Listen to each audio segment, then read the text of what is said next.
हे बघा शेतकरी भावांनो, ही अशी आपली क्वालिटी तुम्हाला जवळ आणून दाखवतो. हे बघा, हे असं खरबूज आहे आपलं. आता मला सांगा, आपल्या मालामध्ये काही फॉल्ट आहे का? आपल्यासारखा माल आहे का?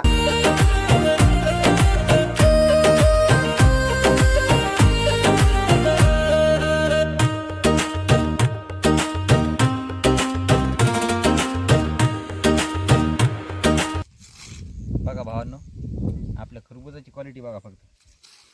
आपण या खरबुजासाठी कष्ट कशी केली असते. हे बघा, एवढं खरबूज आहे तुमच्या समोरच आहे सगळं. आता आपल्या खरबूज तुम्हाला तर दिसतच असं. आणि या खरबुजासाठी एवढे कष्ट केले आणि आपल्या सरकारनं भाव किती द्यायला माहिती आहे? फक्त 5 रुपये किलो. बघा आता ही खरबुजाची क्वालिटी आणि तुम्हीच सांगा आता या खरबुजाला काय भाव असायला पाहिजे.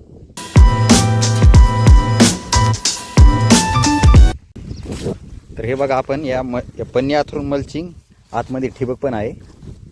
हे बघा तुम्हाला दाखवतो.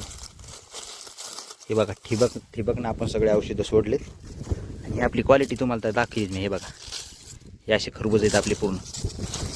हे बघा, सगळा माल असा आहे आपला टोटल. काहीच पाहायचं काम नाही आपलं. एवढं पूर्ण हे इथून तर या इथपर्यंत, या खांब्यापर्यंत लावलेलं आहे. म्हणजे एकरभर असेल सगळं, एवढे खरबूज लावले. तर बघा, सगळाच माल तसा आहे. दुसरी येचणी म्हणून आता थोडं पातळ आहे. पहिला माल आपण याचला आहे.